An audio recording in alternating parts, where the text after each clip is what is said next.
Welcome to Tech News Briefing for Monday, May 8th. I'm Zoe Thomas for the Wall Street Journal.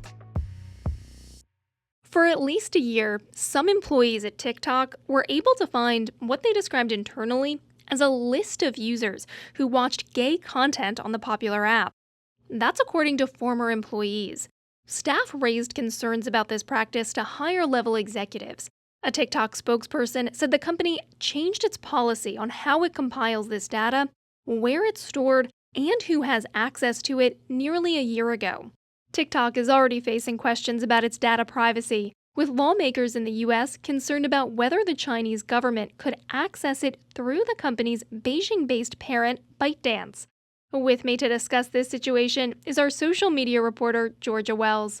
So Georgia, tell us exactly what did former employees say was on this list and how was it made? So TikTok organizes all of the videos that are uploaded to its platform into this web of clusters. And the clusters are based on topics. And many of them are kind of like expected, like animal videos. One of the topics was LGBT. And the reason that's interesting is because these topics also had these sets of affiliated users who were watching that type of content. And for the LGBT cluster, former TikTok employees essentially viewed it as a list of the app's gay users. What has TikTok said about the existence of that cluster? TikTok has said that the dashboard that employees use to access this data has been deleted and that it has removed the names of these clusters and just replaced them with numbers. This data now lives in this separate unit that TikTok has created to kind of safeguard its US user data. The spokeswoman said that TikTok does not identify potentially sensitive information such as sexual orientation or race of users based on what they watch. She also said TikTok does not infer such information. Right, and we should add that TikTok says only authorized employees can access the data in this new unit.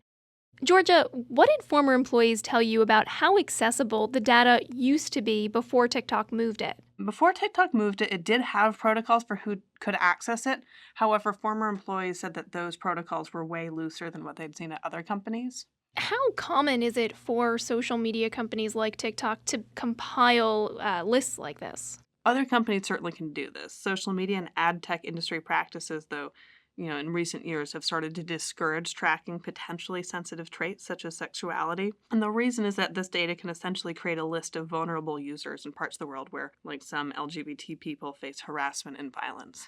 Why exactly did the former employees find the existence of this cluster concerning? So TikTok employees in the US, the UK, and Australia raised concerns about this practice to their bosses. And they were saying essentially what they worried about was that employees might share this data with outside parties, or that this could be used to blackmail users. Another reason why social media companies and ad tech players have kind of lobbied to reduce tracking this type of information is because, particularly in the advertising world, this data could inadvertently out someone, especially if they're like using a shared computer and like other people come across it. Was this the view of all employees, or were there some who didn't think it was such a bad thing to have a cluster like this? So internally, some of the employees actually argued that this data was safe to collect, and their argument was that it didn't indicate whether users really were members of a particular group. So, like, for example, just because someone watched a video about gay culture doesn't mean that they're gay. But other employees disagreed, and their argument was that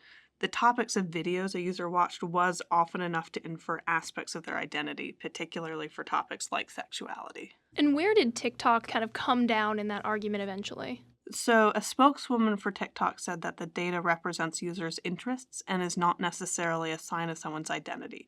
So like users who engage with LGBT content on TikTok might not identify as LGBT, just as there are people who enjoy baking content but are not bakers themselves. We've seen TikTok kind of in the hot seat with lawmakers lately on the state and federal level. And there's this concern that TikTok, through its parent company, ByteDance, might be forced to share information with China. How does your reporting fit into that bigger picture? So TikTok has tried to be more transparent about how it handles data gathering on its users. And it's built this new subsidiary to house US data that it says should eliminate the concern that TikTok user data could be subject to Chinese law. The Biden administration has demanded that TikTok's Chinese owners sell their stakes in their app or face a possible US ban. TikTok has also said that a forced sale will not address perceived security risks. Does this reiterate some of their concerns that possibly TikTok is gathering information on its users that might be detrimental to US citizens who are using the app? I mean, just in general, US lawmakers who are critical of TikTok have had two major concerns. One is the app's algorithm, which this reporting does not get into. But the other concern has been US user data, the concern that TikTok could be forced to hand over information on US users to the Chinese government. And I think for a long time there were a lot of questions about how sensitive is that user data. And I think this was one of the most kind of specific examples of how this data could be sensitive for some users. TikTok's response at this point in time is that this data is now locked down in USDS, which is the name of TikTok's new US unit. And only employees in that unit have access to this data. But much of this data is from 2020 and 2021, and at that time, many employees in China had access to this data. And what has TikTok said about those claims that it might be forced to share data with the Chinese government? A spokeswoman for TikTok said TikTok has not been asked, nor has it provided any U.S. user data to the Chinese government.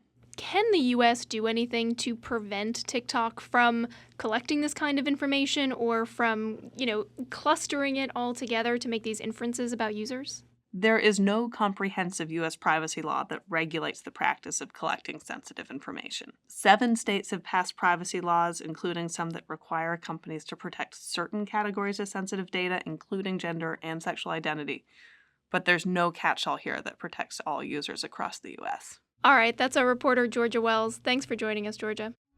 And that's it for today's Tech News Briefing. For more tech stories, head over to our website, WSJ.com. I'm Zoe Thomas for the Wall Street Journal. Thanks for listening.